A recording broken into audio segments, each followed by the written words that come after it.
Sorry, we were talking about No, that. you're not. You shouldn't even. I want to call this meeting to order. Thank you, everyone, for coming tonight.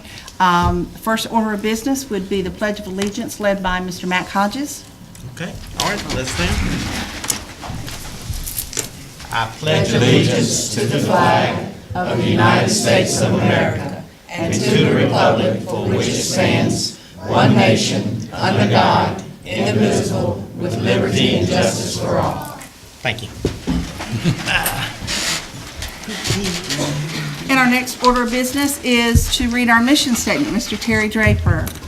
Beaufort County Schools will provide quality educational programs and services to ensure student academic and vocational success. Thank you, Terry. Next is public comments. Do we have anyone signed up for public comment?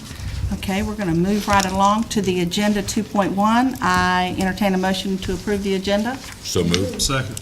We have a motion and a second. All those in favor say aye. Aye. All those opposed, motion carried. Next is the approval of the minutes.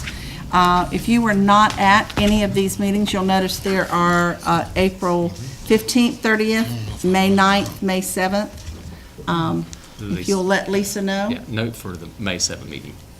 Terry Williams for May 7th, And that was the 9th meeting. the 9th for Michael. Anyone else?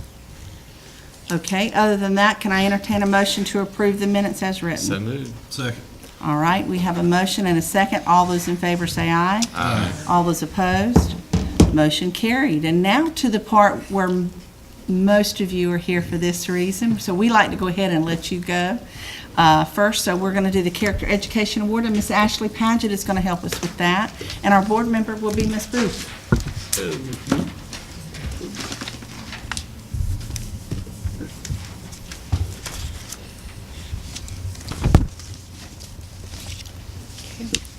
Good morning. I'm reading for Nicole Howard Spencer for tonight. For May, the character education nominees were for the personality trait of perseverance. K-5, Bath Elementary, Jose Ponce Puga. Chocoway Middle Elementary, Caden Daughtry. Chocowinny Primary, Candace Foster. Eastern Elementary, Samuel Garrett. John Cotton-Talo, Glendy Chavez, John Small, Freddie Skinner, Northeast Elementary, Excel Barazella, and S.W. Snowden, Awad Nazar. And the winner today is from Bath Elementary, Jose Ponce Puga. If he would come forward, Jose.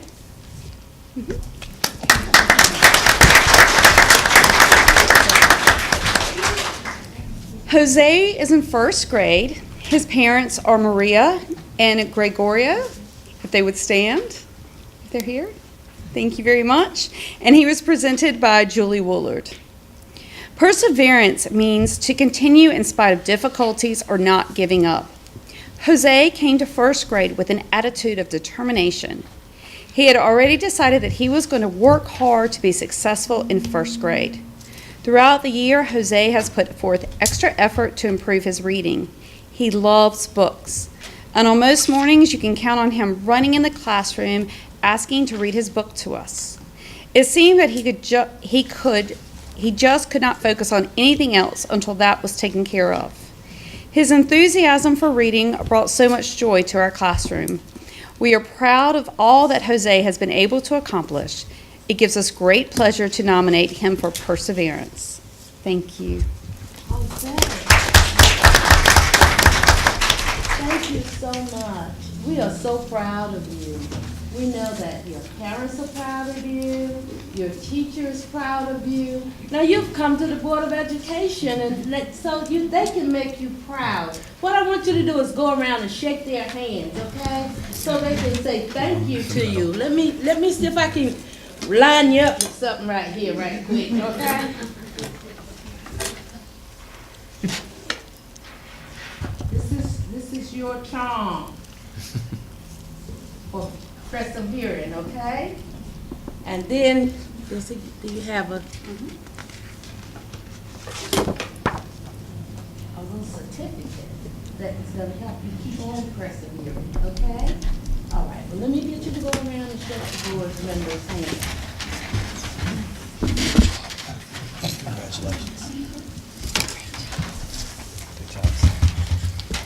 Congratulations, Jose. Good job, young man. Come on, buddy. There you go. That's what I better start doing.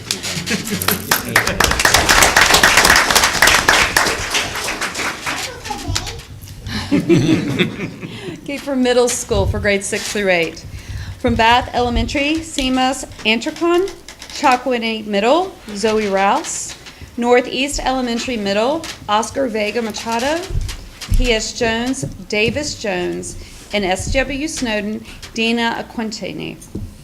The winner this time is Chocowinny Middle School, Zoe Rouse. Zoe was nominated by 2 teachers.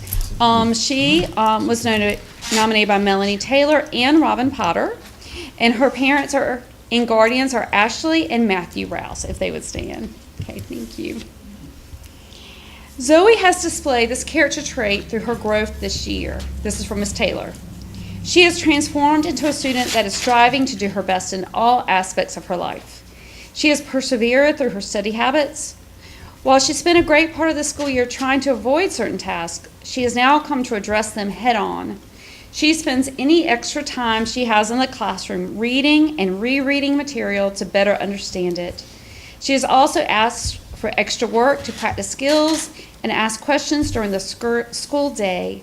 Her grades have benefited greatly from this change in behavior. She has kept to the path of reforming her thoughts and direction in life, which is a very difficult task for preteens. I am proud of her and all that she has accomplished. And also from Ms. Potter, the start of this school year appeared to be a difficult transition for Zoe from elementary school to middle school. But she has become a student who works hard, is willing to help others, and can make judgment calls on her own. She has proven beyond a shadow of a doubt that she now has a good grip on middle school student life and is striving each day to improve her grades and her character. So thank you.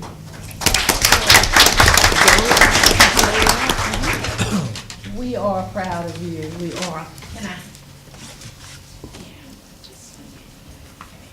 That's right. We just want to say keep persevering. And it's going to be good, always, okay? Know that we love you, we're proud of you. Shake the hands up, please. Congratulations. Congratulations. Good job. You can take this to you.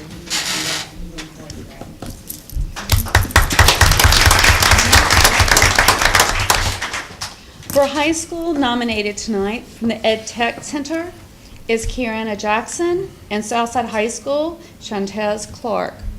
The winner is from Ed Tech Center, Kieranna Jackson. She's in 9th grade. Seth Hobbs, her teacher, nominated her.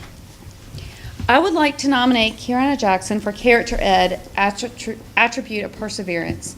Kieranna has been coming to school for several semesters, and even though she may be tired or discouraged, I have never seen anything keep her from ultimately coming to school and pursuing her goals. She has a sweet disposition and is a model student at our school. Her behavior is always excellent, and she is willing to pitch in and to help students or fellow teachers or fellow students. She always writes her vocabulary words and finishes her written work immediately. If she misses anything, she is sure to come and find out what she needs to succeed. Her English project was amazing, with a lot of detail in her PowerPoint slideshow and a ton of cool effects and information. She continues to be an example to others. Congratulations.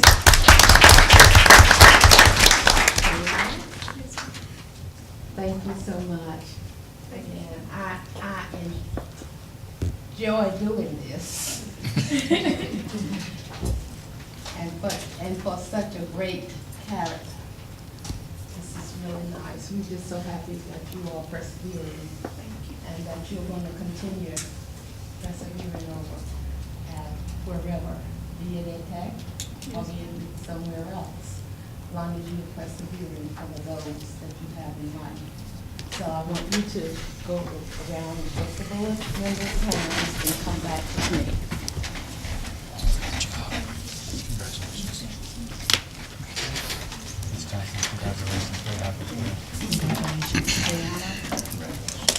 Congratulations, Cam.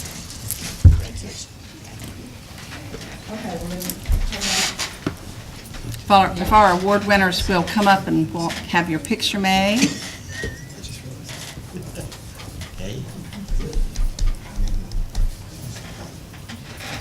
Uniform of money?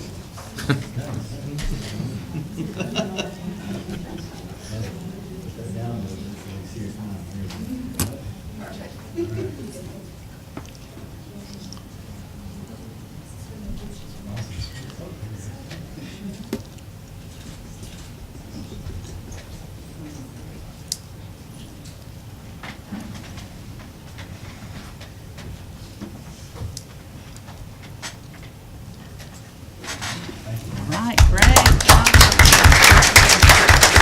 Miss Booth, you're not done. You're not done? No, we have more students to recognize because that's what we do in Beaufort County Schools. We have some great students, and I applaud all of you that are working so hard. I wish we could give out even more. But next, we're going to recognize some winners from John Small Elementary School. They are grant winners, and I think Mr. Cheeseman has the information. Okay, very good. Ladies and gentlemen, I'm very proud to announce that 3 students won a Lowe's Toolbox for Education grant in the amount of $2,500 through a research project for Lego robotics. These students recently learned about the psychological effects of plants on the brain, so they took the initiative to write this grant. On May 10th, they got word that their project, Plant Positive, was funded, and they'll be able to provide plants in every single classroom at John Small. Each classroom will now have a plant to help calm nerves, improve memory, increase brain performance, and boost moods. I'm going to need some of these plants in my office. Pardon me. This idea and grant work was totally that of the students, which is really impressive to me. When I saw this go out on Twitter, I mean, I started following this directly. So we are very, very proud. So at this time, I'm going to ask the 3 students to come forward. Miss Lydia Smith, Miss Mackenzie Conaway,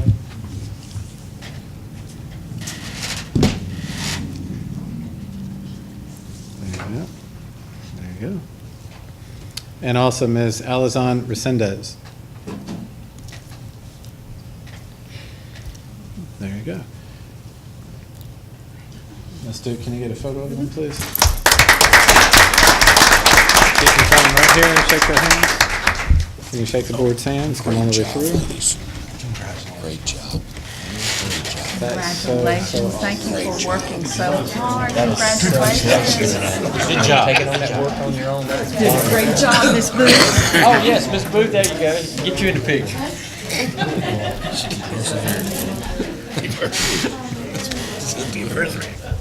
You just persevere.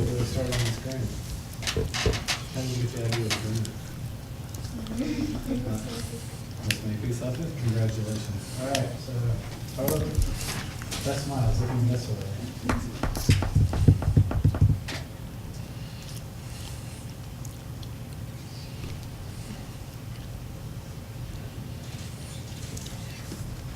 Awesome. Ladies, congratulations.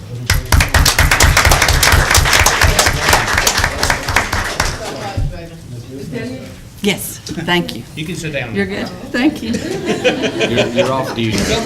You're off duty. Yeah. Did a great job, Ms. Booth, thank you. I want to thank all of you out there that brought your children and to be recognized, and I know that it's a very busy time of year for everybody, so the fact that you took the time for this tonight is just proof positive why they are getting these awards, because they have your support, and they cannot do without it. So keep doing what you're doing, parents and guardians and friends and neighbors and grandparents. We really do appreciate it. They're beautiful on the outside as well as the inside. They're working hard. I want to wish them all good luck on all the testing that's coming up. It's just a test. You'll do fine.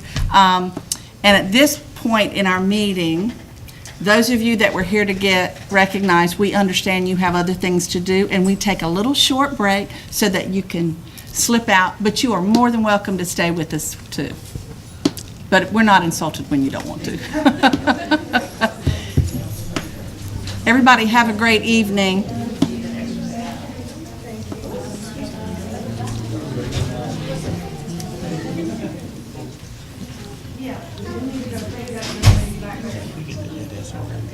Yeah.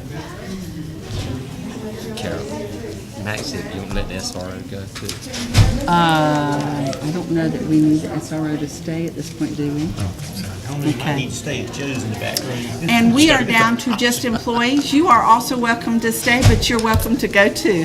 We're finished with the public, so. Thank you so much.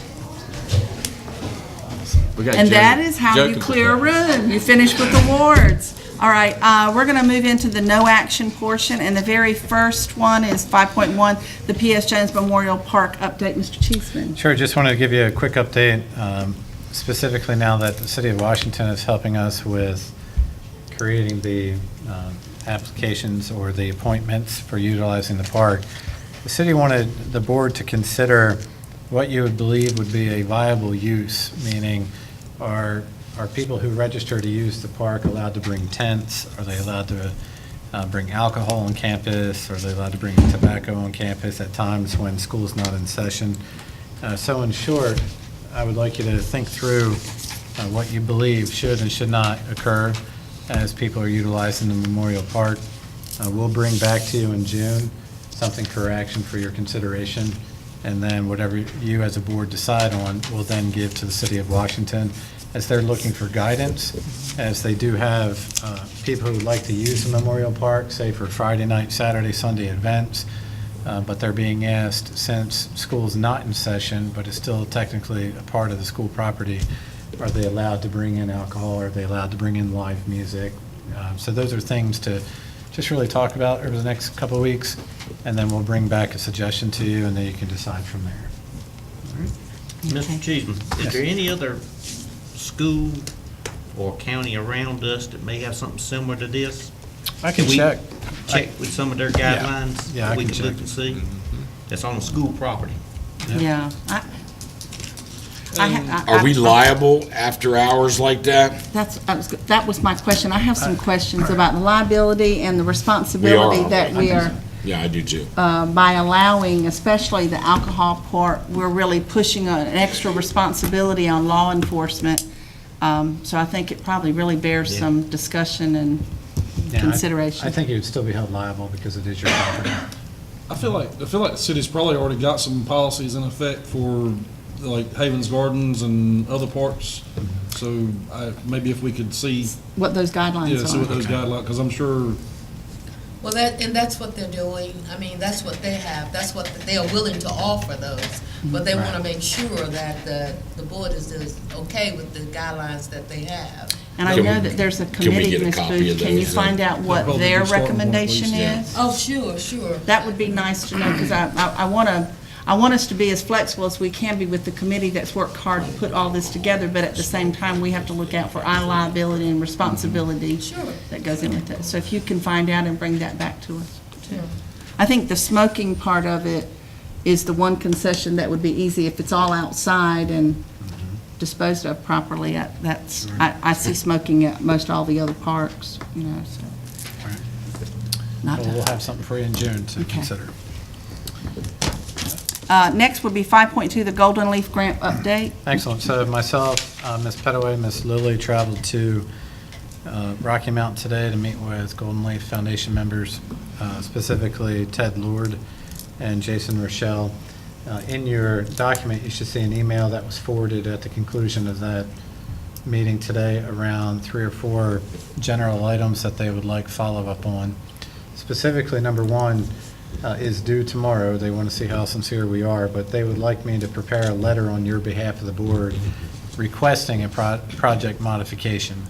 So specifically, we're just making it formal now that we would like the Golden Leaf Foundation Board to look at our project and allow us to make changes appropriately.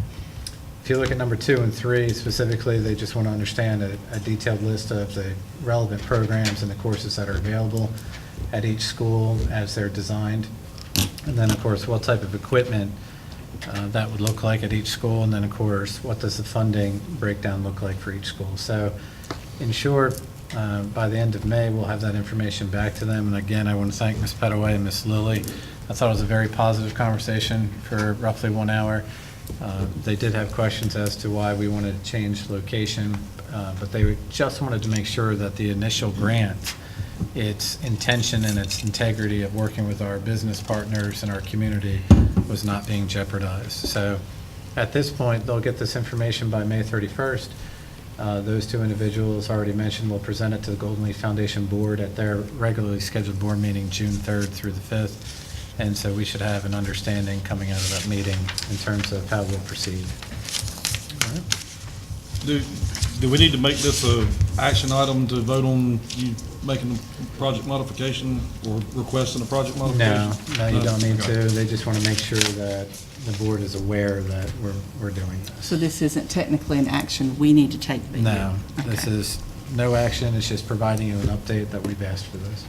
Okay. Any questions? Thank you, Ms. Lilly, Ms. Pettaway, and Mr. Cheeseman. Next, we're going to go to 5.3 SRO contract. Sure. We've got an attachment. So this may not be new to you, but I just wanted to provide this document to you, again, as there have been some questions about the SRO MOU specifically and being the new superintendent into the district. It was a good time for me to review. But I just wanted you to have it as a Board of Education in your toolkit, so you know what our MOU actually says and what the terms are. And this term and an agreement goes through June 30th of 2021. So these are just points of interest that all parties have agreed upon and that we try to utilize and bring this document back to the table when there are questions in that regard. But should you have any questions, I'll be happy to answer those. But I do. I just wanted to make sure it was in front of you. Yes, ma'am. Okay, on page 2, the location of services, it doesn't list some places where it doesn't list Chocowinty Primary, Eastern Elementary, or John Cotton Taylor, and there are resource officers No. on those campuses being shared, isn't there? And where? Yeah. But they're not in there. Eastern Elementary. I know there's one at Eastern, and I don't know if she, I think it's a she now, that's shared between them and John Cotton Taylor. Is there not one ever at Chocowinty Primary? Oh, I wouldn't say ever. Sometimes? Sometimes. I Okay. think since the point of this being written, they've added onto our Okay. campuses. But I can go back and ask the sheriff's office to update this MOU. I'm thinking the way this is written. Because this is 9, and we talk about 13. Sure, but I think the way this is written, where it says shall be, this is what they're guaranteeing, and then everything else is additional personnel, but this is what they're guaranteeing. Okay. I knew that there was one at Eastern sometimes, and at Yes. John Cotton Taylor, so I didn't know if that one was being removed or what. No, this was Okay. originally from July 1st of 2018, I so gotcha. I would think more personnel's been added, but Okay. that's the minimum. All right. Are there any other Well, questions? when were you gonna bring it back for approval? For the next period? Is that what you're asking for, or you're just These- saying? No, I'm is not it just asking for it. ongoing? No, this I was mean, I know already- it's not approval tonight. No, But no. does it just run through this year? I thought we had to do it each year. No, this is actually written through June 30th of 2021. Okay. When was that amended? Because I could have swore we didn't approve anything last year, and now it's for 3 years. So the one I thought we approved or were going forward with last time was only good for the next school year, which would have been ending this June. If you scroll Correct me down- if I'm wrong, please. No, no, you're right. Scroll down to page 11 of your PDF. At the very bottom, marked Roman numeral 15 under amendments, you'll see that it was amended on July 31st of 2018, I believe. Yeah, I see that. I'm like, as Terry said, I was under the impression it was year to year, So did I. but I do know that Kim had to go back and write some other things. Maybe she just didn't represent it. If you look at the first page, specifically under Roman numeral 1, term and termination, second sentence after the declaration of 3 years says, however, the parties shall review the terms of this MOU at least annually And amend it. and may amend it Okay. at any time in writing by mutual agreement. So with that, I think you have the opportunity to review it each year and then make request for an amendment. Okay. But this is partially why I'm handing it all to you right now, is just to get everybody on the same understanding of what you did agree to. Okay. I would just ask what I've already mentioned to you. Section 5, just review the hours and Yes, just sir. clarify with me what it means by normal school hours. Okay. So if the school takes in at 7:50, the final bell rings at 7:50, first bell rings at 7:40, and car riders begin at 7:30, and teachers have to arrive at 7:30, what does normal school hours mean? All right. I'll make sure I report back at our next meeting. Thanks. Yep, no problem. I got it written down. Any other questions?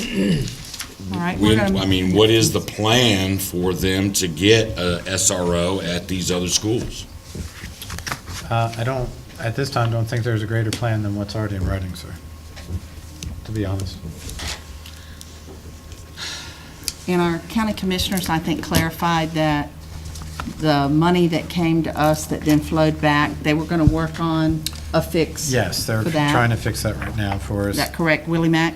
And that they were only receiving funding for the SROs that were in place, correct? The money that they allotted was for SROs at every school. We don't have them at every school. So it was my understanding at our joint meeting from their finance director that they were only paying for the ones that we actually had. But since this was written, didn't she say, or Brian say they were at every school but one? Yeah. That's what he said. The funds that came through, I believe, were for 13 officers, the 765 figure in the formulas of the documentation that I remember us discussing. Right. And basically, the flow-through was for, I believe, they understood it was for grant purposes, is why they were bringing it through and we were giving it back. Right, right. And so that money, they have agreed not to do the pass-through and pass back. Okay, so we're not going to have to give up a portion of that, The 6%. the 6%? Correct. Correct, all right. Thank you for you all doing whatever you had to do to make that work. I appreciate it. I really dislike having to keep being a thorn in the side of this issue.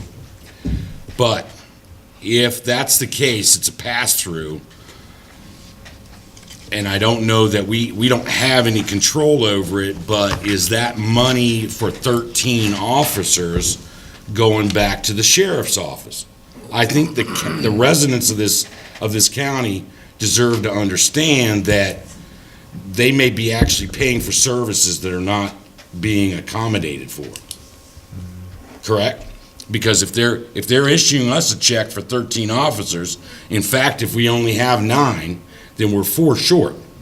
They should not be getting paid for the full 13 officers. But I think Brian said that we had 12. I mean, he said we had all but one. 13, 17. So I'm assuming that meant 12, if he was counting 13 as being the totality of officers. Because we don't have one we don't count early college. Right. So there's only 13. Because they have security So there's at so 13 community is the college correct already. number, right. So it was our understanding at the meeting, you were there, that they were only, the county was paying for what we had, not what we were supposed to have necessarily, but what we had. And then Brian added, but we do have all but one. So I'm assuming that means. So we really have 12, is what you're Right. telling me. Is that what you're saying, Willie Mack? I was under the impression the one that he was talking about was the 13 and the one at EdTech was not, but I'm not sure. I'm not either. When it got a little confusing there, I let The it one at go. EdTech is not one. We have one Not at EdTech, EdTech. early college. Yeah, I was going to say, yeah. No, we have one at EdTech. Okay. But the calculation was based on the 13 that passed through. Okay. So the funds that's released to the charter, those people, the one that they had in place, are you saying that they did not get the money from the charter until they was also in place?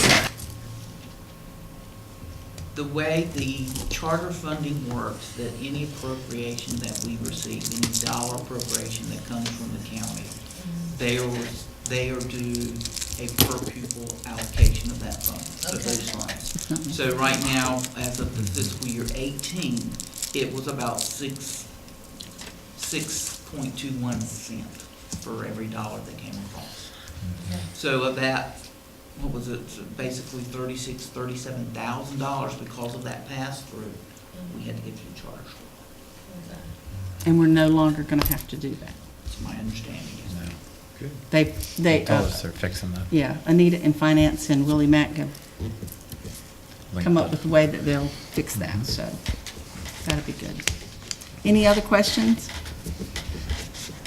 Thank you. Let's move on. And I was thinking this was Joe, but this is for Mr. Huesman. North Carolina High School Athletic Association, and you've got 2 links. The eligibility 1.2. Joe, feel free to jump in anytime. Ladies and gentlemen of the board, you have in front of you 2 opportunities now that the North Carolina High School Athletic Association has put into immediate effect after long research and study. One is allowing homeschool students to actually play sports with the public school entity of where they are domiciled. And the second one is actually the gender of player when you're looking at transgender students and the rules specifically around how a student can play a sport if they're a transgender student. So first we'll look at homeschool. This is for your reading pleasure. It's probably going to take a little bit to digest, but if you look at the front page of the handbook version under 1.2 eligibility, specifically located in red on your screen where it says 1.2.1 letter B, homeschool students. In order for a homeschool student to actually participate in a high school athletic, on a high school athletic team now, they'll have to actually be duly enrolled.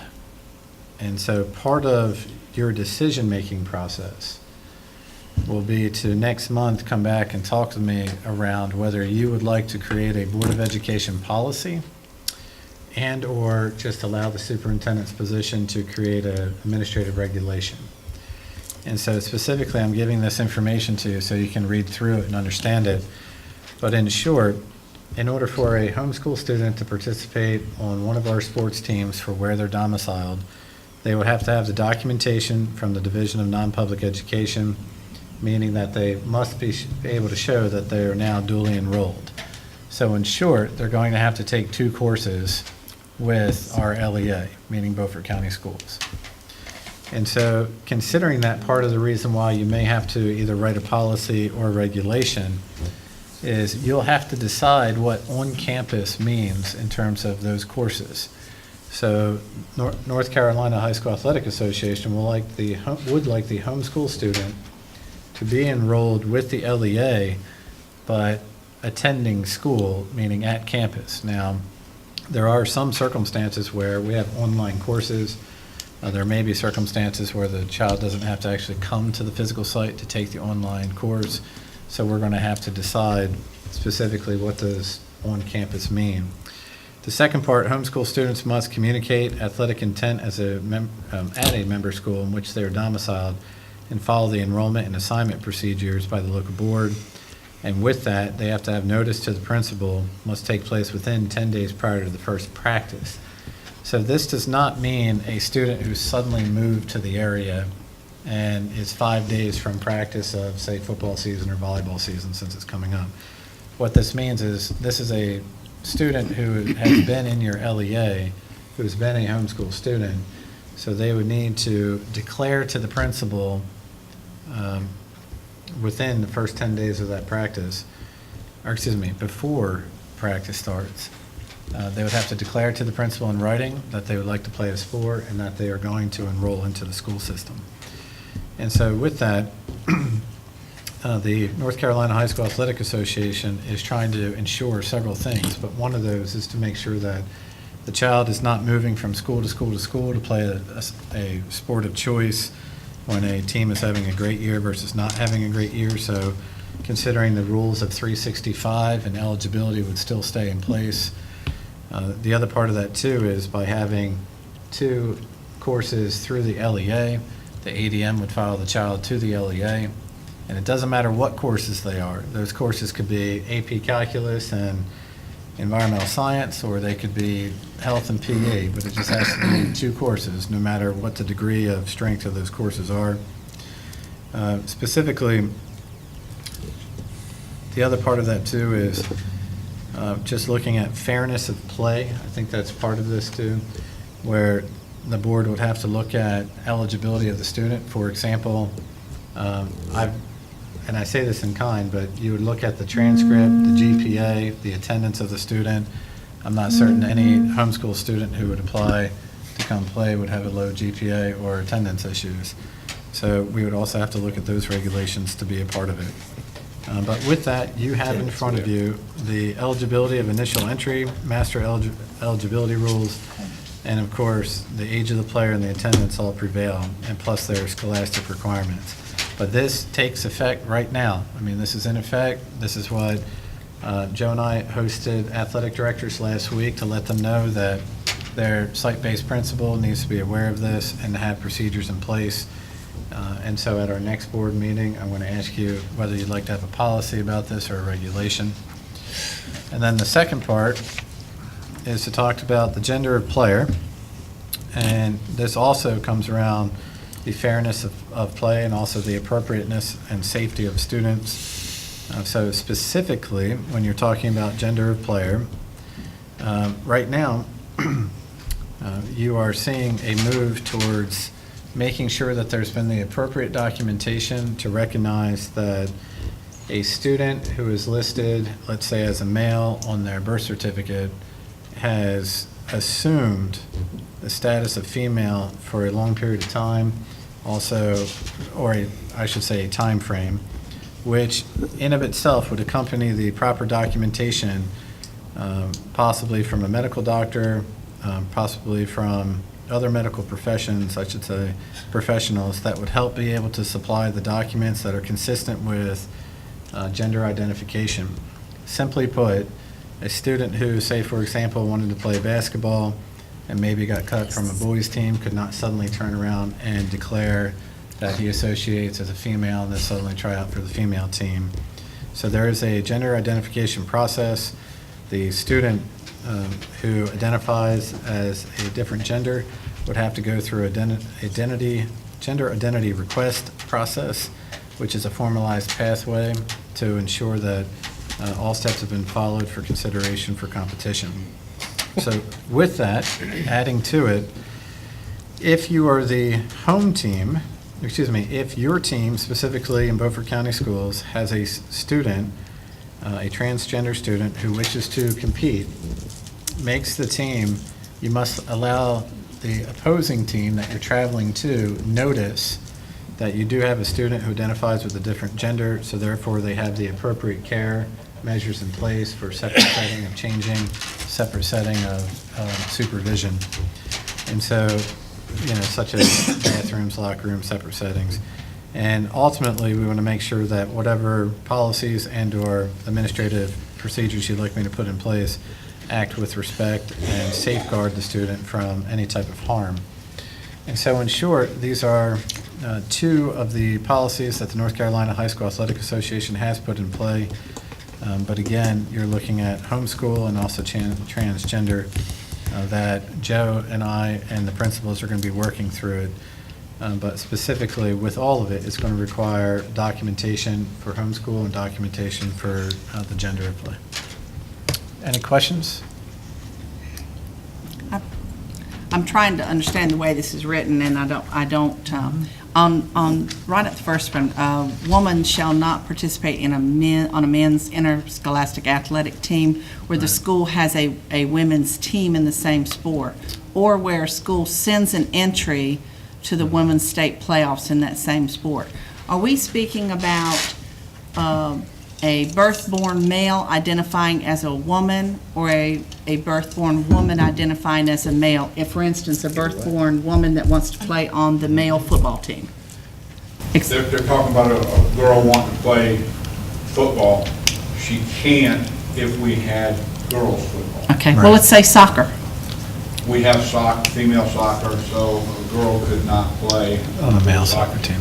But what Mr. Cheeseman was referring to is the boy who identifies, I'm a girl, and he wants to play girls soccer. That's different than us not having a team. There's no girls wrestling team at Washington High School, and a girl wants to wrestle on that team, she may. But now we got a guy that wants to play girls basketball. That's where this would come into effect. So if a girl identifies as a male and wants to play on the male soccer team, she can't because Since we have... girls soccer, she couldn't. She would have to go through the same Okay. petition as the male wanting to play a female sport. I'm sure there's a ways to go in this policy getting refined, but... So this is where, honestly, this is where documentation is going to play an effect when you're guess. looking at the gender of the player who wants to follow suit in that way. So specifically, the player would have to complete a gender identity request form. They would have to have supplying documents from a medical professional, which may or could include a mental health professional. They would also look at the medical records.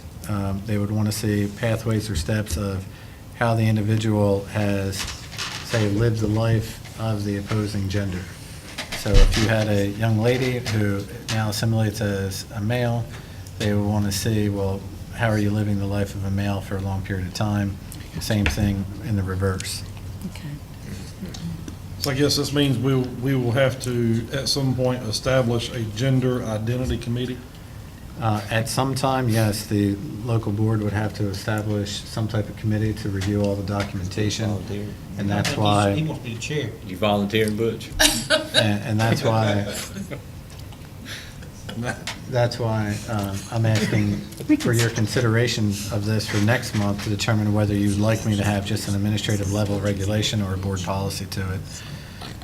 Now, there is actually probably a leader in some of this work. Scarlett Steiner, who's the athletic director with Chapel Hill Carborough, has done some amazing work around this, trying to ensure fair play, but also, the appropriate care. And so with that, if we do have questions, we can always contact her directly just around what some of the documentation and procedures have looked like. But right now, the North Carolina High School Athletic Association has approved both of these policies. They are in effect for this upcoming year, or essentially they're in effect right now. So we'll But there lean are- on the North Carolina High School Athletic Association for direction if we have some questions. true, and you would have to make sure when you talk about having an LEA committee, you would have to make sure that you would be making a comparison of the documentation for what is required, and we would also have to make sure that we avoid personal, political considerations to that. But in short, we have to make sure that the student of consideration meets all of the policy requirements. That's essentially what you're looking at. Okay. I got a All right. question. Sure. You just knew I did. I'll read this when I get home, and Yes, I'll sir. go through it, and I'll study it, and I'll do all the things I'm supposed to do. Yes, sir. But maybe you can just give me a head start. Sure. Back to the homeschool yeah. piece. You mentioned a couple of things. I just want to be clear so I can start thinking about it. Yeah. One is we would have to make sure of eligibility. One is their grades, Yeah. which they're going to be. No. And second is their attendance record, which obviously they're going to be because when they get up, they're out of school. Right. So I doubt they're going to be late for school since they stay at school. I understand that. And I know we can't change what they've done, Correct. but I just want to voice how ridiculous it is against our public students, school students, that that's what they have to go against. Since they have to actually get up and actually go to school, they don't live at school. Right. But that's the way it is, then that's the way it is. Did I understand you to say, though, that we could define what attending two classes means online or on campus? Yeah, so, Can we make a policy that says if you have to enroll in these two classes, you have to take them on campus? Is that what you're saying? yes, you have to define what on-campus means. On campus means that you come to school and you're on campus. Can we do that? Yes, you can define, that's what I mean by going back to creating a Board of Education policy, meaning Okay. there are some LEAs And there are some students that take college-level classes online, but never actually have to go to I the physical understand site. that. We've dealt with that in a school recently, haven't we? Yes, sir. Well, So, I'm only one person. That's what I want in the policy. Gotcha, sir. I want them on campus, sitting on that campus. If Okay. they're going to play ball at Southside, I want them to take 2 classes right there on that campus at Southside. Same at Northside, same at Washington High School. My only, I'm not trying to be the devil's advocate, Terry. I'm sure but there is one. We currently have students that we'll say Southside, but I know of a few at the other 2 schools that take all of their courses at Beaufort Community College or online. They still consider Northside their home school because that's where they took all their classes prior to being a senior. But as a senior, they've taken everything that that school has to offer. And so now they're taking courses at Beaufort Community College. I don't want that child, that student, I don't want to call a 17 or 18-year-old a child, but they are to me, but They I are. don't, they're allowed. They're a child, don't worry. Right. Yeah, they're a that's child. true. I They're understand allowed that. to still play sports at that school. So we have to be careful that what's good for the goose is good for the gander. In other words, if this student at Northside takes everything at Beaufort Community College, but we're going to say, but you can't play baseball because you're never on campus at school, we're not going to do that. We're going to let that student play baseball But they've taken because classes there over the years. over the years. I'm only saying that But, Mr. Mr. Cheeseman said we Chairman, could. that's not referred to as a homeschool student. That's scenario exactly No, you're but pointing out. he's talking about what those 2 courses could be. And if they are a senior, it could play into it that the 2 courses they want to take at whatever their home, wherever it would be, that those courses are only offered online. I want to make sure whatever the policy is, that we handle that gray area. Right, but I mean, the scenario you painted was not one of a homeschool That's right. student. That doesn't apply to what That we're doesn't talking apply, about here. see, that person, No, but that they're not person on you campus at talked all. out, well, But I that understand that, but they're still a Northside High School student. They're And still they- enrolled in our school system. It's just, they've graded out on all their courses that we have to offer in class, and now they're taking college-based courses. And they were on campus. What she's saying is correct and has merit. I mean, if a student was to come to Northside and already have all their other stuff and need to take psychology or Spanish 3 or whatever, French or whatever, that's not offered at Northside, but it's offered through the community college. But they enroll as a But Northside as student. they enroll as a Northside student, then, I mean, I understand what you're saying. Yeah. And I have to. And I'm not saying it's wrong or right, I just say we need to address that and Yeah. make sure that we're being across the board fair. Because I know of a lot of students that no longer attend their home campus because all their courses are either online or at the community college, but we still allow them to play sports, and they may not have actually attended a class at their home school for a year and a half. Andrea, I'm putting you on the spot. Aren't there some that by their junior year have almost satisfied all their credits? Like Owen? I've still got to argue that point. I know one. Because I'm with Terry. They're not going to be part of the division of the non-public education system. These are people that never took a day of school at Northside. And I They're feel the same on homeschooled. that. The other kids earned what they're doing because they were there their freshman year, their sophomore year. That's exactly right. And Well, I unless they understand. moved- different scenario. unless they And if moved we as a have to junior. go that way, we'll go that way. Right. But to make my point so that everybody's very clear, because I don't really, they think what they think of me, I don't care. There is no fairness to the system. You said, let's be fair. There is no fairness to the I system. know. If it was a I just fair wanna system, we try. wouldn't even be talking about it. I know, Right. but I want to try. So there's 2 other points of interest that I would find that you might be interested in. So in terms of graduation rate and dropout rate, typically what you would see is that just before graduation, the student would unenroll, because you can't actually have 2 different diplomas from 2 different schools in that moment. But just before graduation, the student would unenroll and go back into their homeschool setting. So the graduation would occur through homeschool. And that would not count towards our graduation. It would not hurt us or harm us.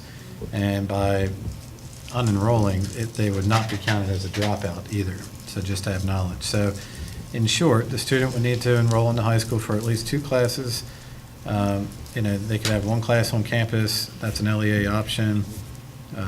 It would generate state ADM. It would not count towards graduation rate and not count towards dropout rate. But please review the policy from North Carolina High School Athletic Association. And if you notice in the very first sentence, it says that a student may participate, ... provided they meet applicable North Carolina High School Athletic Association and the local Board of Education eligibility And requirements. that's where we And get some that's where you come into flexibility. play. All right, so. Because they could, if they wanted to play football, they could enroll and then unenroll in December and not be our student anymore at all. I don't like But they them would have to floating in and sit out out, like that. they would have to sit out 365 days before they could come back. So they would miss the next season in that case scenario. So with that, take a look at the policies, read through them. We'll come back in June, and I'll seek guidance from you whether you'd like to have a board policy or an administrative requirement. All right, moving on now, we're to the 5.5 AIG plan. I got I'm a sorry. quick question for Joe. Private schools live under a totally different set of rules, don't they? They don't have to. They compete in the high school association, sports, they are under the same rules and regulations. But isn't there a set of rules for independent high schools versus the North Carolina High School Athletic Association? Now, if they're playing in the North Carolina High School Athletic Association league, if they have their own private school league and they're not competing against us, Okay. they can do whatever they want. But there are some that do compete in our leagues, because I've seen them in playoffs. So then they would have to Yeah. follow North Carolina High School Athletic So if they compete in our league, they must follow the same rules. Yes. Everything rules, regulations. I guess where I was going is I know that there's one of the private schools here in the county is teaming with the homeschool Teach to create sport teams to compete, but they're not competing in our league. Movement where they tried to get a homeschool league going, and I'm assuming that failed, this is why this has come up. Where they can now enroll and play in our teams. Yeah. What I'm saying is, some homeschool kids are going to and teaming with one of the private schools to create a team to play. Well, they wouldn't be allowed against high school association, they wouldn't be allowed against our high school. Why Right. not? They'd be illegal players.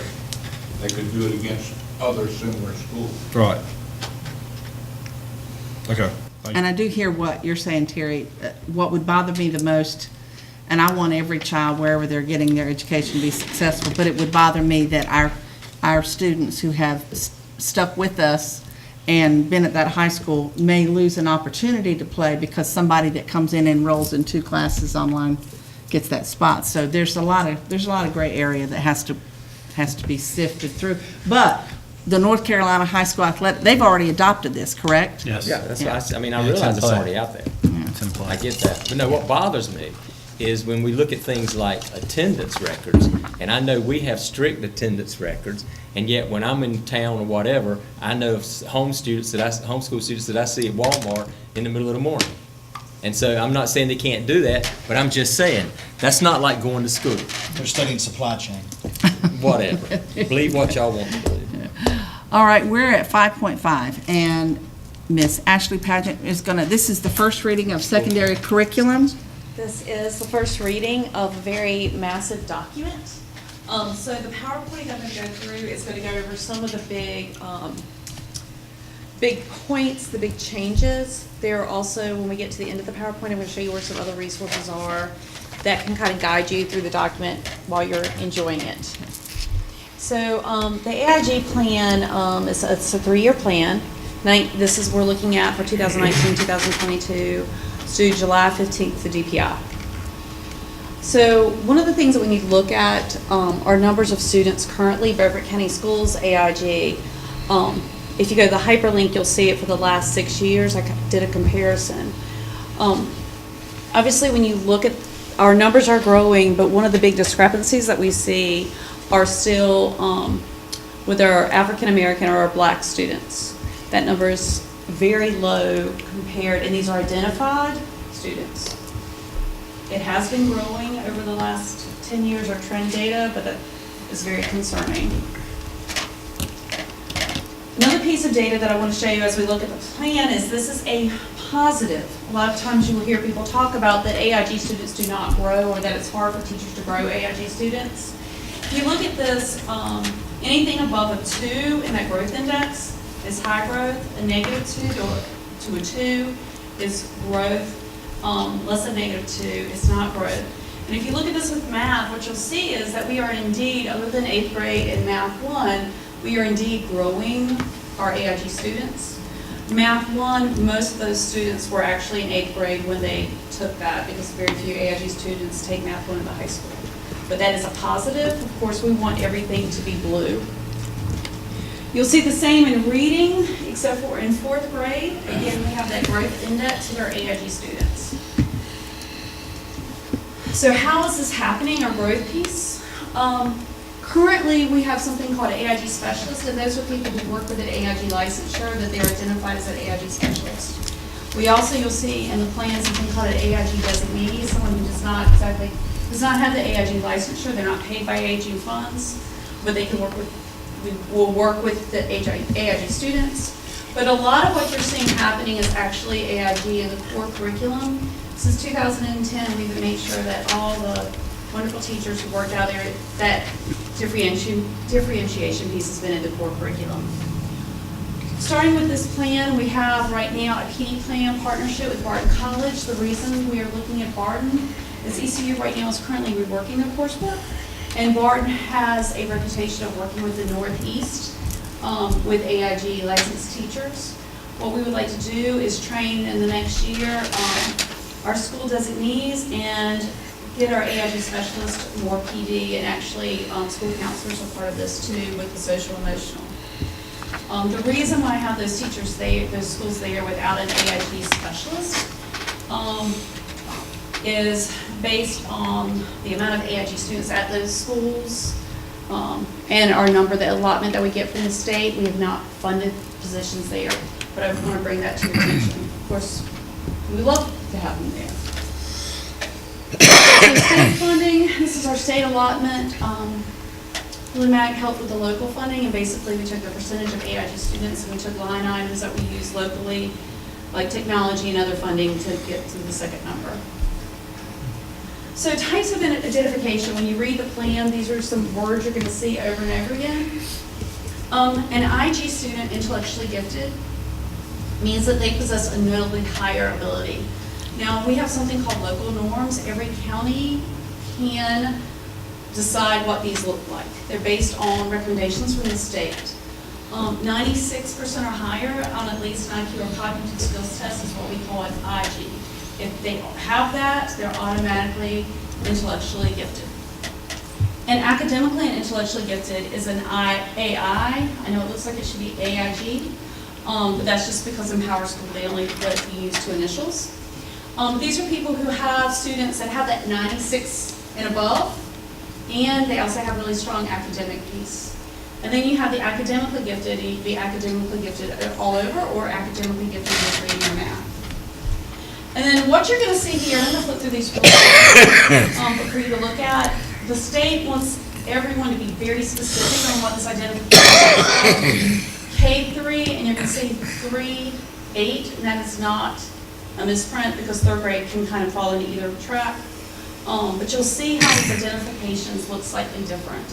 So there's K3, there's a 3-8, and then there's a 9-12. What we do, just for your knowledge, accountability, Andrea, Lily, and I work with our AIG specialists, and we actually grab the data in the school year, and we push it out to the schools, since we have access to the data who fall in these categories.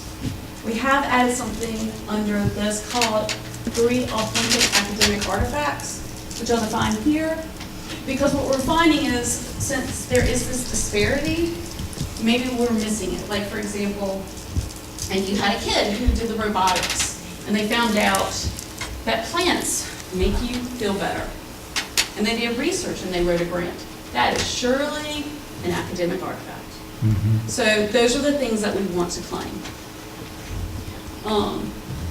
And then that kind of goes over how we do our data. So programming, core, we talked about core, and we look at core, AIG as a state motto is AIG is all day, every day. We look at them, whether they're with a specialist or the core teacher, they're always AIG. And that's why we talk about our framework and our pacing guides. And K-3, again, you're going to see a slight difference here. Here we're going to use the word designate because, again, when we get to Eastern or Snowden, and I'm talking to the Snowden principal, and I'm going to talk to Eastern about how that designate will work into the schedule. It is very important in K-3 that we have a nurturing program. We have that right now at John Cotton Taylor. We have it at Bath Northeast. And we will, hopefully, after board meets tonight, have lunch at the primary. Having that nurturing program really helps change those gaps of who we've identified, because they work with students on critical thinking skills, problem solving, making some inferences. And once we have a good nurturing program, typically those numbers change. That shows the first data piece. It talks about programming, what we want it to look like in 4 and 5, 6, 8, and 9, 12. And next year we met with the curriculum council just before this meeting. We're looking at some pilot curriculums. That would be the curriculum council, AIG specialist designee. The SID team administration we would look at for next year. And the reason we have that is because some schools, they need more help with the sciences with their AIG, some reading and some math, so we can see what would be good for add-on for those gifted students. And then what you have here is a link to a draft. I'll share this with the AIG teachers and assistant principals who've been working on this. And share it out with the parent group after y'all talk. But this has all of all the documents that support the new plan. And there's lots of things, timelines you'll see in there, the PD plan, PowerPoint presentations for parents, summer opportunities. There's a lot of information in there. Any questions? And I can show you what that looks like.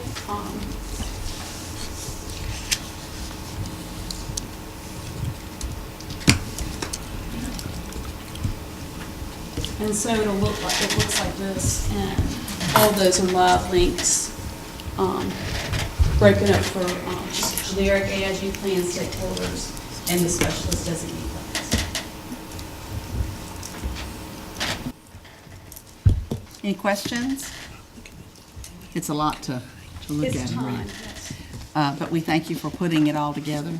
And, Oh, great team, good people to work with who worked on it. actually, I've been reading a lot lately. There was even a study done by the New England Journal of Medicine, maybe in February or March, and it was from a lot of child psychologists and educators. And I don't know how far down the line this is going to come in the larger metropolitan areas where they did most of these studies. But it was a 10-year study, and it was on children from the age of 4 to 6, which would be pre-K through first grade. And they, in these pilot programs, they went around, and some of them had, you say nurturing, I don't know what that plan actually is, but they had pre-K and kindergarten being less about core academics and more about exploration, creativity. The word play, was kind of taken out of the curriculum years ago because we don't want to think that they're playing, but that through play, they were finding, and then they did all this over this 10-year period, and it was real, and I'd like to find it, but it really broke it down in these larger schools where they did this.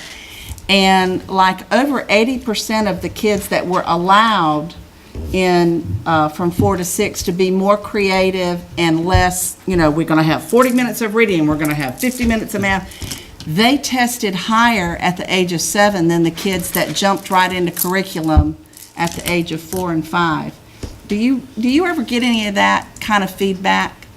And Well, I thought it was really interesting, and it made a lot of sense that they were talking about how we push a little too hard sometimes when they're, I think at 5 years old, they're still babies, but that's just And I am not the kindergarten or first grade or pre-K specialist, so I can look at, but I do know, again, just thinking with the AIG, when you look at the nurturing, that is a big part, that letting kids be creative, letting kids be inquisitive, letting kids make comparisons that are innately their own and all that. And it's gently guided by the teacher, certainly, but they learn more about math through playing with blocks than being made to count them on a piece of paper. So, anyway, I just thought that was interesting, and I didn't know if you all ever look at that. And there's really been a big push of that, especially, There's a lot of push. about that they're by the time they're in second grade, all of those students were testing higher and had not had as many academics as the other kids. So there is something to it. But thank you for putting all You're this welcome. together. If y'all have any questions, y'all know where to find me. All right. Thank you. Thank you. Next is the CTE plan, Miss Wendy Petaway.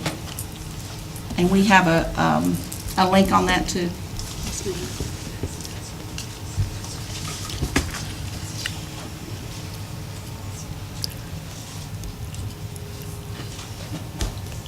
This is the evening for our PowerPoint. I never know whether to turn around. We come to you each year to talk about the CTE program and for the plan for the next year. I'm going to include a few different things this year because there is a transition coming up. Just a reminder that CTE is not the old vocational program that was just for a certain group of students. CTE is now for any student, and it helps them along their career pathway. For 1920, we will be transitioning from the Perkins 4, which has been around for many years now. So next year is a transition year to Perkins 5. And so since this is a transition year, this will be the last year that the plan is written and exists for Perkins 4.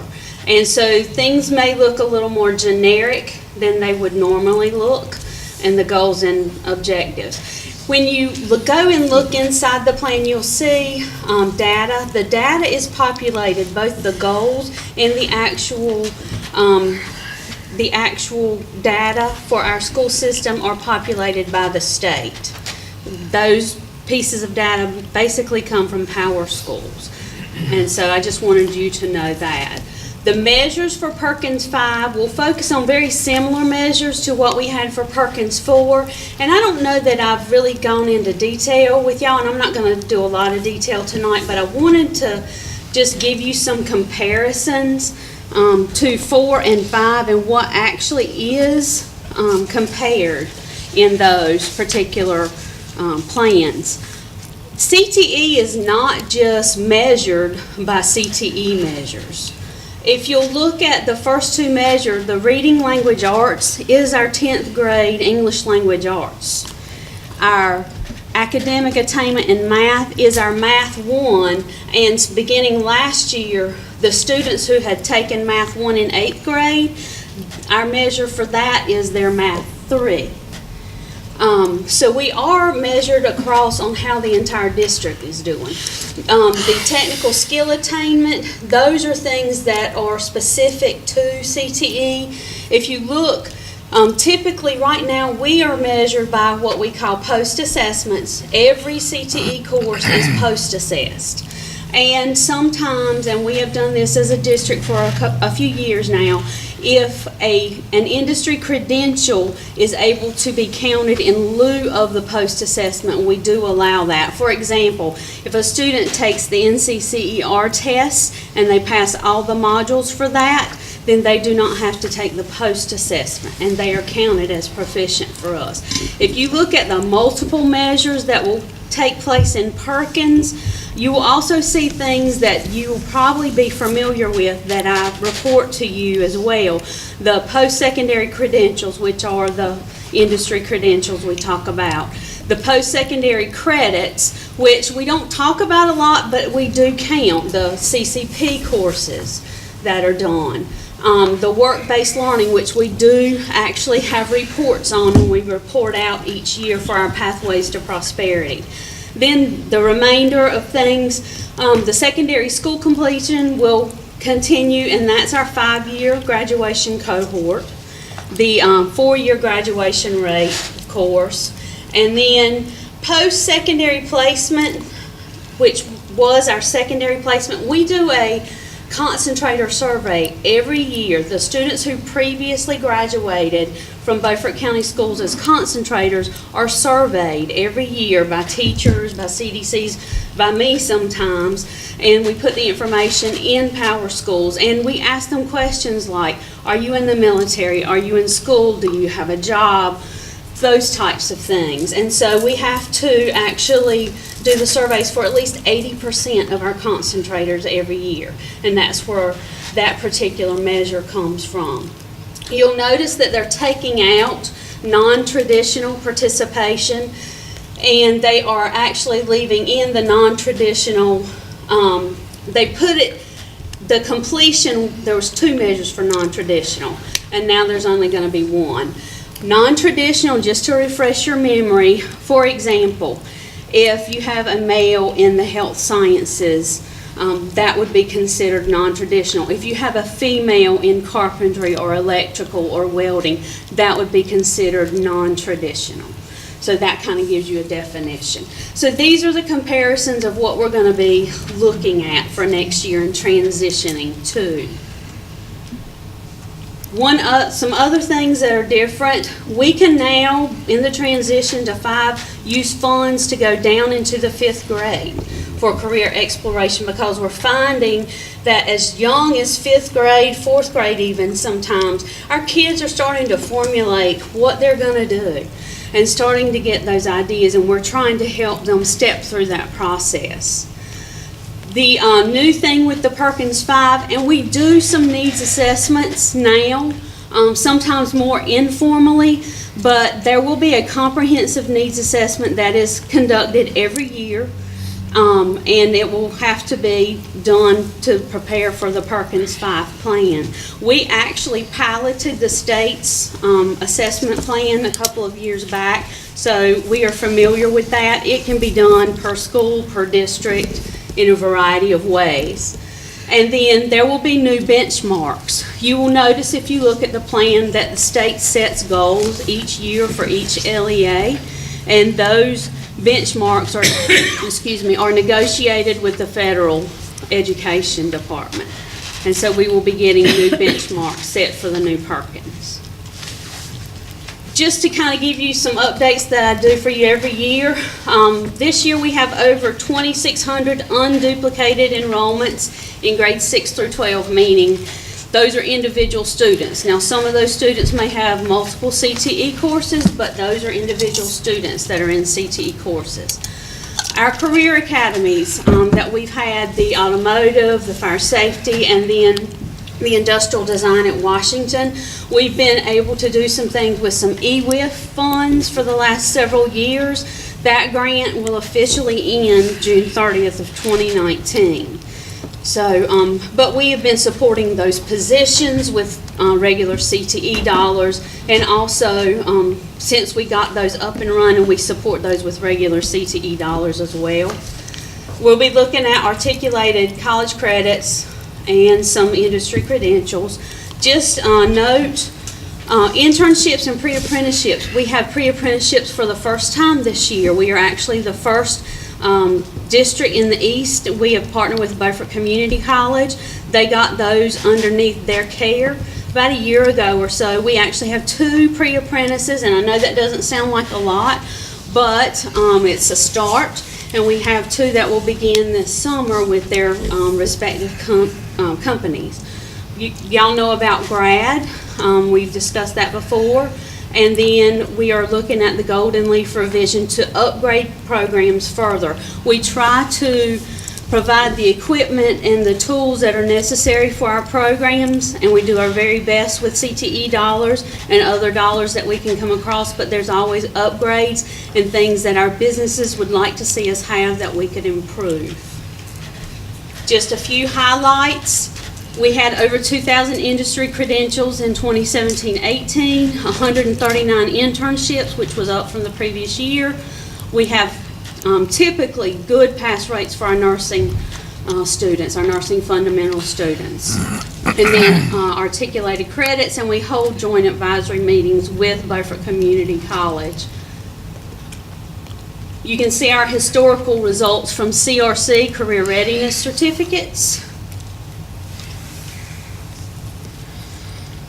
Our industry credentials, you can see it jumped quite a bit last year. The state will tell you that we had 2,663 credentials, but we always counted a certain way, and I wanted you to have apples to apples comparison. But if you go look at a state record, they will tell you that we earned 2,663, and that would be 120% of our enrollment. Multiple credentials per student, like Microsoft, you can get 2 credentials in the same course sometimes. Our Automotive Academy, yay, we have our ASE certification and accreditation. That was just completed this year, and that is a tough process. We've had significant help from our industry partners. Mr. Steve Lee, you'll see in this picture, and his staff they were very instrumental there. Brian Van Geisen from Beaufort Community College. Many of our independent automotive folks have helped us, and we are proud of this certification. It's not an easy thing to get. So our students can now go out with their certifications from our program. Just a reminder of the fire and public safety. There's a link there for the video, which you've seen previously, but if anybody would like to see it, it's there. We do practice, and we are partners with the Chocowinity Fire Department for this particular program. Our visual and performing arts, I didn't really put any pictures this year. We had several pictures last year, but we have been able to bridge some gaps. Damon Walcott is the teacher who was an art teacher, is now a CTE licensed teacher as well. He taught video and did a phenomenal job.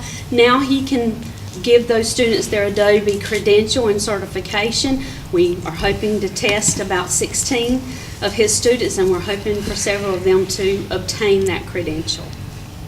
So we're crossing those boundaries. Just a couple of pictures. I know you like to see our kids and what they're doing. Different things. Our ag is making strides in various places.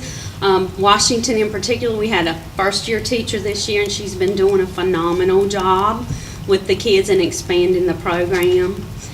And just some pictures of what some of our CNC machines and some things we've done with SpinRite. They did a clean room down at Southside last spring late and installed it at SpinRite.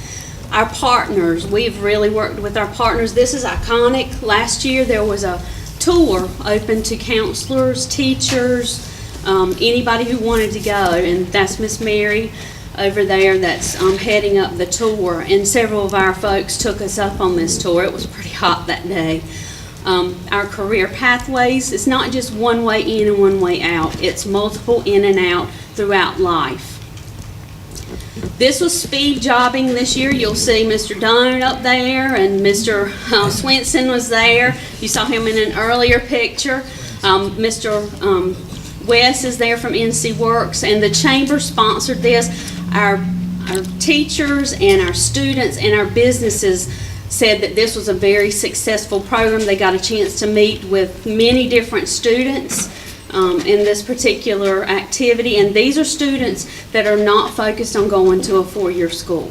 We're trying to provide our students who are going to stay here and be in our community, maybe permanently, to have opportunities to earn a livable wage and have a rewarding career.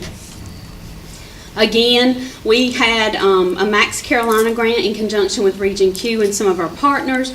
Again, we're having our students sit down informally with our industry folks and talk to them about what they need and what they want in the employees that they're looking for. And then just a few other things, the health science, they're practicing their skills. We have a personal finance, a professional financial advisor there. We do offer the personal finance that's been such a hot topic in the news, and that's been around with us for a few years now. And actually this year was the first year it was offered at all 3 comprehensive high schools. And also you may have seen on the news the Reality of Money that is sponsored by the State Employees Credit Union. We've been working with them on that for a few years as well. We had it actually at Northside High School this past Tuesday. Actually that was yesterday. It seems like a long week. And then we had a baby goat born at Washington High School. He was actually born during the day, so that became a hot topic of conversation. If you follow Facebook, you probably saw it. And that's the end.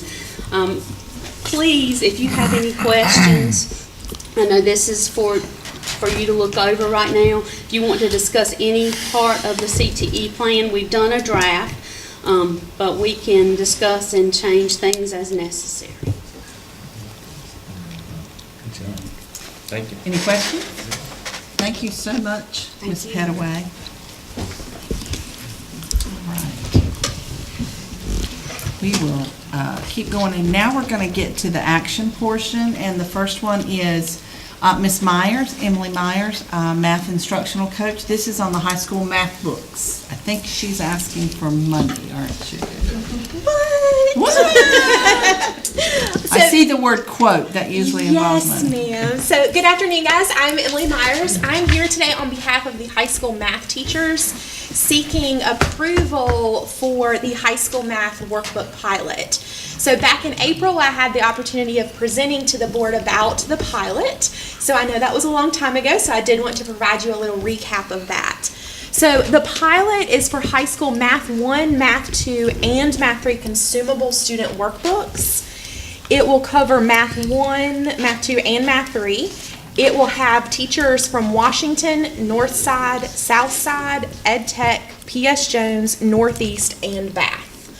Through this pilot, approximately 1,020 students and 15 teachers will be impacted, and all of the teachers who are participating in the pilot have volunteered for this pilot. It is something that they have asked for. With tax, the total for the pilot comes to $23,954.70. That does include a free day of professional development, which we were able to get for the teachers.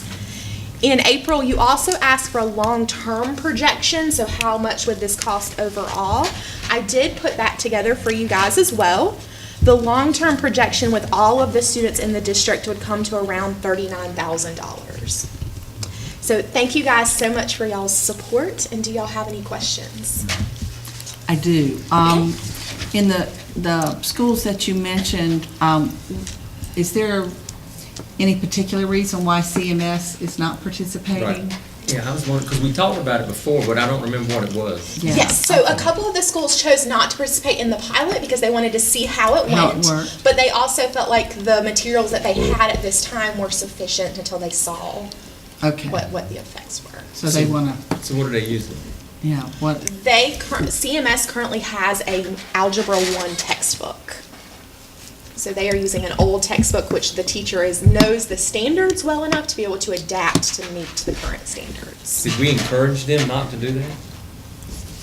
Yes, you can encourage them. I mean, did we encourage them, or did we just leave it up to them to decide? Specifically, principals were invited to this discussion with their personnel. Okay. So at this time, since it's a pilot, they did have a site-based decision to make. And so right now, since the teacher population feels secure in what they're using, Okay. they're waiting to see what these outcomes are. Okay. So, And we do have some teachers, for example, that teach multiple courses that decided they wanted to do the pilot in one of their preps so that they could get a true feel and truly master what this program was about before taking it on for all of their preps, because they do have multiples. What is the name of this program? It is the WASH. Oh, I thought that was just the company, but that's the actual name. It is, but it's the workbooks that they have. And they have programs for all Common Core math, but they have actually put together North Carolina specific books, which is something that's been very difficult to find with something specific to North Carolina standards. That caters to the standard. Yes. Does this have a track record yet? So I know the word pilot means it doesn't have a track record with us, but does it have a track record somewhere else? Correct. So I did talk with the company because I wanted to know the same thing. I wanted to know if there were other districts using it. Charlotte-Mecklenburg is currently one of the big districts that's using it, so I've been talking with them about that. So I am in contact with their specialist. But no one that's really close to us that our teachers could collaborate with? I did not, in the list, I did not see anyone in our region. Okay. I'm not downplaying, I'm just wondering, they're always looking for somebody else. Of course, I find with social media, they always can find out somebody that's using it and get advice. Not that they don't take your advice, but they do like to talk to another teacher that's having success or lack of it. Oh, yeah, absolutely. Are there any questions? You're needing approval to spend that money, Yes, correct? ma'am. We mentioned the last time she presented about the schools that wanted to pilot this utilizing their funds versus coming to us. Where are we at on that? I would prefer that we use our funds on this right now, as we still have questions about how your Title I funding is going to be allocated for next year. And so I would think, since this is mostly a district pilot, I'd like to use our funding where applicable.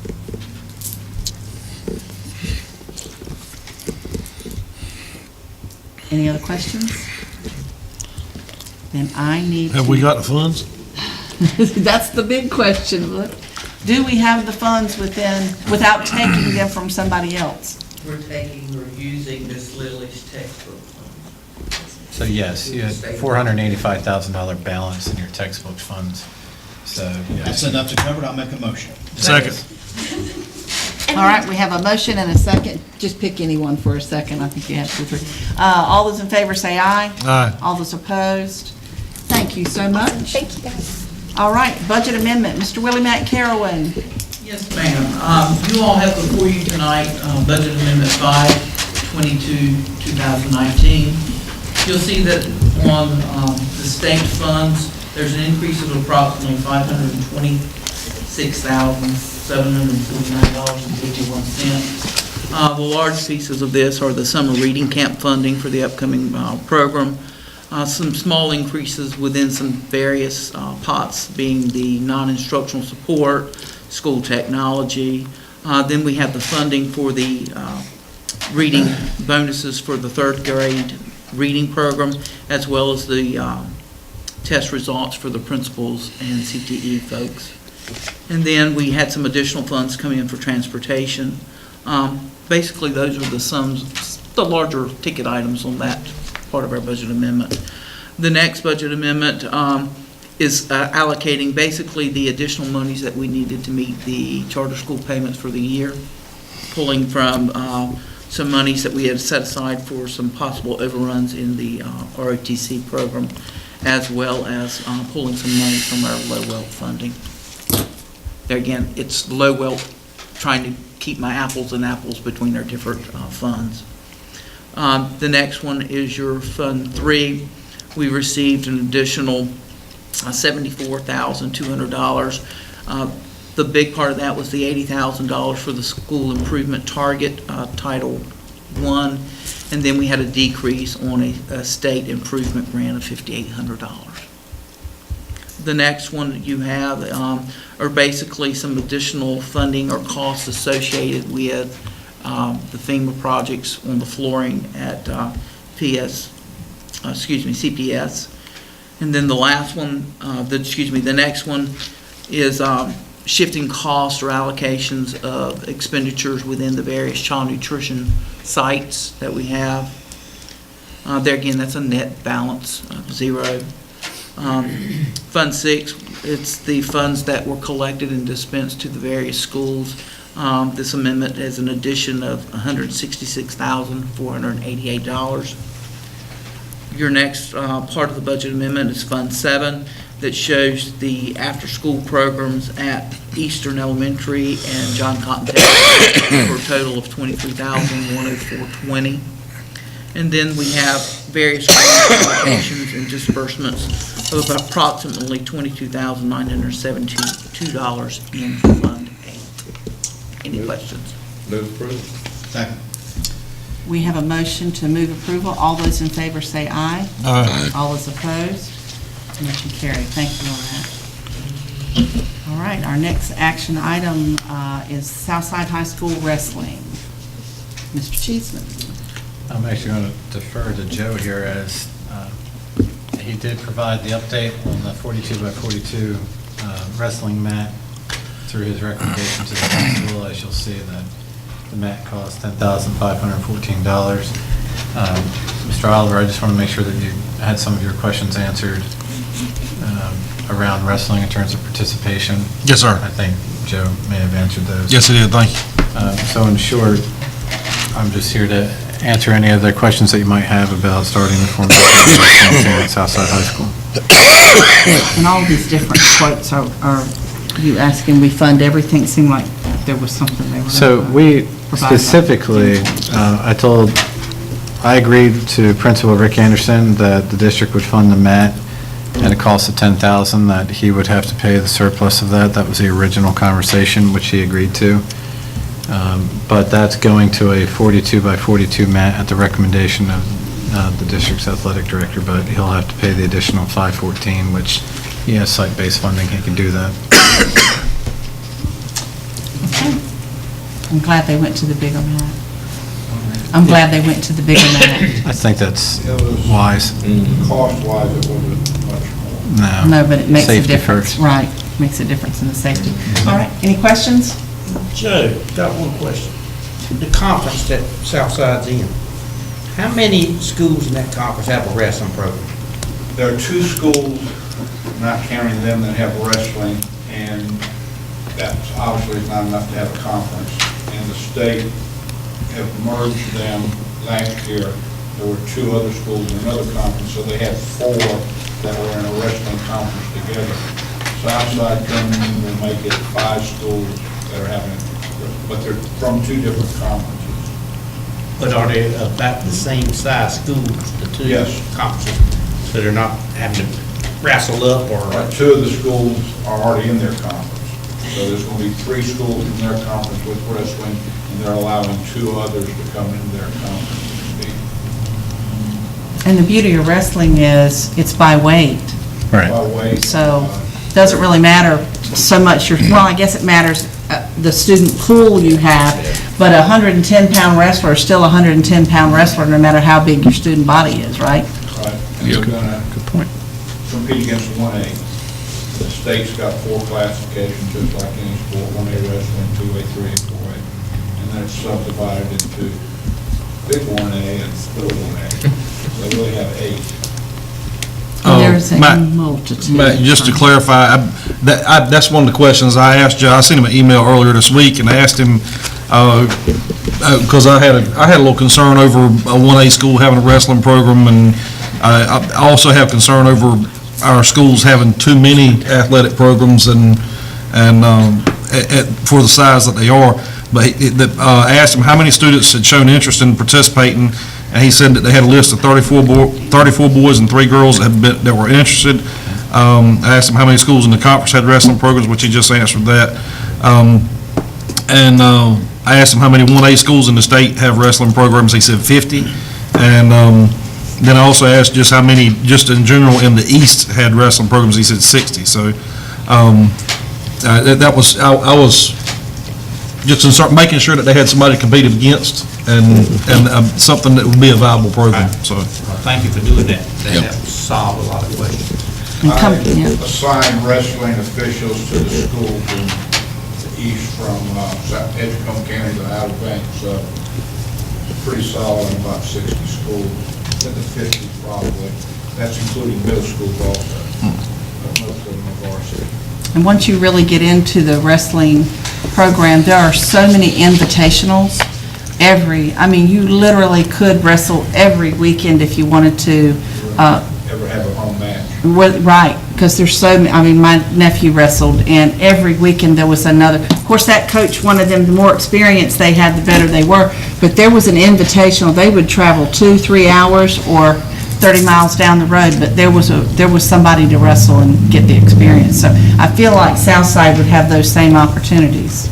We'll compete against Washington, and Washington has a Christmas invitation. Right. And there's a big one, the Beast down east or something like that. Yeah, something like that. That's a big one. It's Carteret County. Yeah. All right, well, he's looking for a motion and... So moved. Second. Okay, we have a motion by Michael, second by Mr. Draper. All those in favor? Aye. All those opposed? Good luck. You're going to help them. All right. Thanks, Joe. You too. Next up is the 2019-20 calendar. Mr. Cheeseman, you've got a link. Sure. Two links. So specifically, if you look at the 2019-2020 proposed calendar, we did put this up on our district website, asked for feedback. We did receive 3 comments. Specifically, the first one was questioning why we don't have 185 days. We're using the 1,025-hour rule.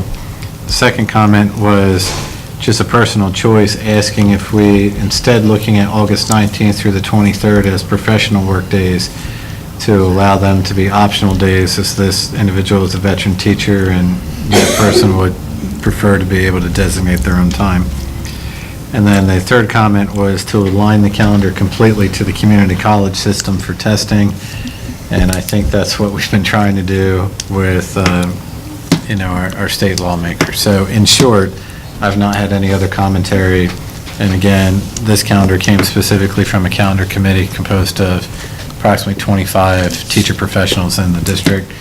And then the other link specifically is the calendar proposal for the early college. And again, there was no feedback on that one. So And with these that, went to all the schools, so everybody had a chance. yes, we had representation from all schools. So with that, I'm asking you to consider approval as presented. Are we still getting resistance to follow the college schedule with our regular schools, or? We're still getting resistance from your state lawmakers right now, who I think you're saying, the House, your representatives are really trying to listen to superintendent feedback on behalf of all the teachers and LEAs. But right now, I think the Senate is still making a consideration in that moment. But I don't believe that you would see any calendar changes for this upcoming year. And even if it suddenly came to fruition, I think you might be hard pressed to make change for what's going to happen in 100 days. But it is possible we may see it for next. Yes, there's other ways of looking at it. We still need to work with Representative Kidwell and Senator Smith just to continue advocating for us on our behalf. Any other questions? Entertain a motion to approve the calendar? Second. All right, we've got a motion by Terry, a second by Mac. All those in favor say aye. Aye. All those opposed? Now, can I Motion ask a quick question? Yes. About the current one. No, this was something I was asking, I wasn't really sure. Generally, the last day of school for us, that in my memory, has been an early release, and it is on this calendar. This would be before Matthew, so you might not have the answer. How did we end up with last school day this year being a full day? Did we, is that the way we approved it, or did we change? Did we change it or something? No, we left it a full day with the option to change based on weather in case we needed the hours. Okay. Do we Because need we all- hours? I would think not, we haven't. Because, most people have their little moving up, whatever, and all the students leave at 9 o'clock and go home. Right. So there's no point in us really being there for a full day at the end of school this year. When I accurately predicted that we would suffer 2 hurricanes last year, I wanted to give us plenty of time in the spring in case we needed those hours. But through my leadership, we were able to still accomplish what we needed to do. Job well done. Go home early. Okay, Job so well done. can we change it? One Dr. Cater. First off, thank you. Led to 2 hurricanes. I don't know if you heard So that. can we make that motion then to We'll change start on that the to a agenda, half I'm just day? asking. Can we make So that can we motion to change change that it to a this half late? day? Because there's no point in having a full day when everybody's I gonna can leave just at 9:30 to go home. Right. I can I'd make it a half day. So that's fine. Do what, Matthew? I'll work He in can this. do it. I'll work in Okay. the system. to That's fine. release I mean, it. I just hadn't seen it, and I couldn't remember if we changed it during the year. But No, it was you looking out for us. Yes, sir, absolutely. Okay, I need somebody to look out for me. When did we buy HR Doppler radar? Well, he's as good as most of us, but they only write half the time and still keep their jobs. If the goat at Washington is wet, we're in trouble. That's our policy. That's right. Okay. Okay, spring policy updates, Mr. Cheeseman. Well, with that comment, ladies and gentlemen of the board, you've had this from the previous board meeting. So these are your updates from the North Carolina School Board Association, just putting you back in alignment with the legalese. And so I'm specifically, unless you have questions, asking for your approval We've looked at it. as presented. Move approval. Second. We have a motion and a second. All those in favor say aye. Aye. All those opposed, any discussion? I think I was supposed to do the discussion for that anyway. All right, let's keep going. Field trips. You have three field trips as presented. Bath Elementary School with Washington DC, looking at next school year. Please note the date is 2020. Northside High School, looking at June of this year for the state FFA competition in Raleigh. And then also Washington High School again this year, but over the summertime, looking at that wrestling camp at North Carolina State University. So I would request your approval for the field trips as presented. Move approval. Second. All right, we have a motion and a second. All those in favor say aye. Aye. All those opposed, motion carried. All right, superintendent, fiscal agent, and applying for federal funds grant. Specifically, this comes out of the previous conversation where Mr. Singleton, overseeing our federal programs, was seeking specific superintendent authority, so the person in this position having authority to act as a fiscal agent on your behalf. So unless you have questions, I would ask that you... So we're going to give Matthew that authority. Move approval. Move second. There we go. Thank you. We have a motion and a second. All those in favor say aye. Aye. Motion carried. There you go, big guy. Well, thank you. Don't go rogue. What you wanted. Greg wanted it. Yeah. Greg wanted it. All right, well, that was awesome. I didn't ask you, shall we? That's right, that's Wow. right. All right, thank you, I'm just kidding. Yeah. All right, now we need a motion to go into closed session, Mike. Move that we go into closed session pursuant to General Statute 143-318, 11A1 and 8, to prevent disclosure of confidential personnel files under General Statute 115C-321. Second. We got a motion and a second by Ms. Booth. All those in favor say aye. Aye. All those opposed, thank I'm you. going to open the door. Thank you, ladies and gentlemen, for coming tonight.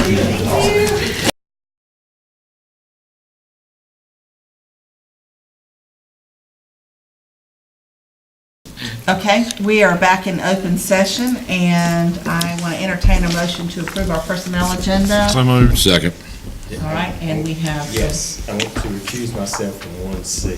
Okay, got that. All those in favor say aye. Aye. All those opposed, motion carried. Calendar for June. What do we have on the calendar? Other than our, Consider changing the 4th to the 3rd. Yes, you I have it. can't be here.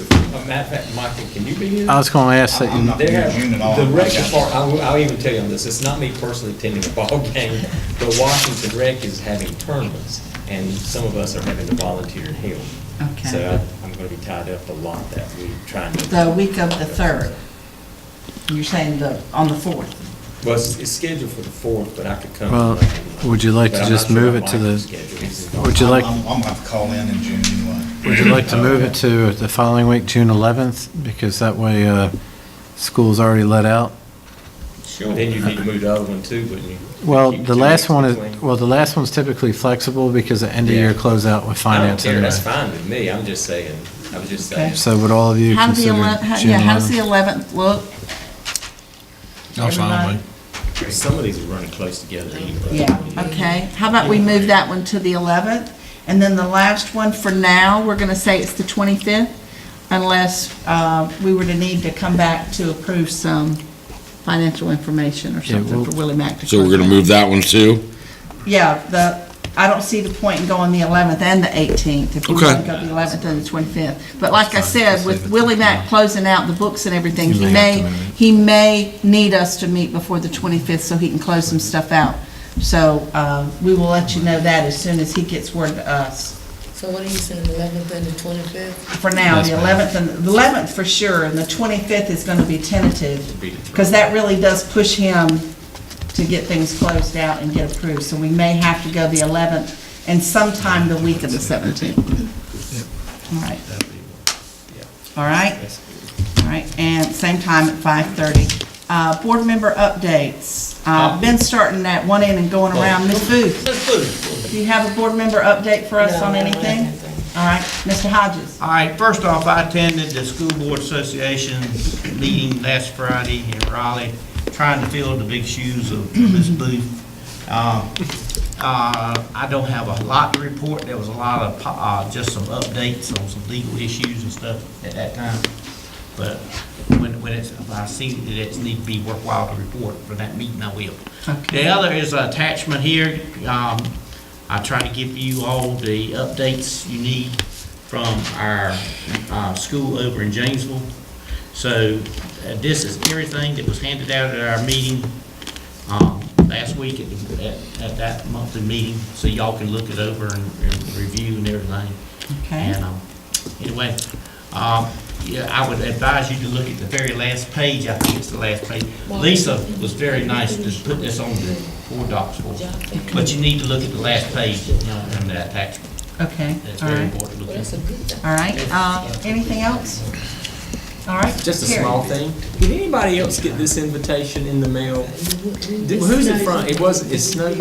Okay, it wasn't on the envelope, it wasn't on the, I appreciate being invited, I just didn't know where to go. I don't know what it is. It was an invitation to a moving up ceremony.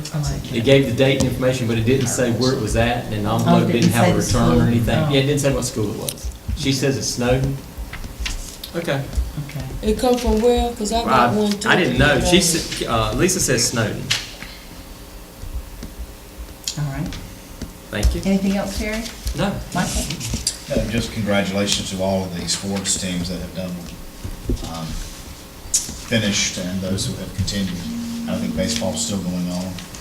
I've had the chance to watch girls soccer, and they did an excellent job against their game. And I'm a little biased, which probably should have won it, but they played their hearts out. And congratulations to Jordan and the rest of the county. We got some great schools out there. We did. Our student athletes have done a fantastic job in the fall, winter, and spring on representing their home schools. I really do appreciate it. It's a tremendous amount of time. Our coaches don't do this for the money. Obviously, they do it because they love the sport, and they especially love our kids participating. So if you have a moment, thank a coach for their time, and those assistant coaches get paid less than zero, so some of them really do. I want to also remind everybody that we have graduations coming up. We have early college graduation this Friday night.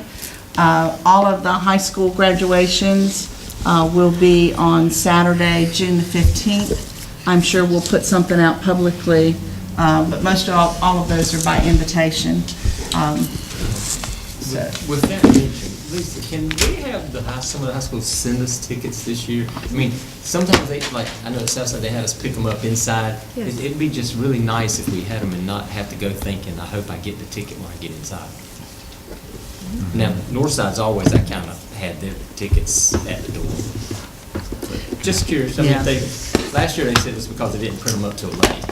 But we just need to do them ahead of time so we know we have them. Yeah. I also want to thank all the teachers. I know they're in the middle of testing. It seems like they're testing all the time, God bless them, but it's a very busy time for our teachers and our students, and we really do appreciate it. We appreciate all the hard work that goes into making this school year as great as it's been.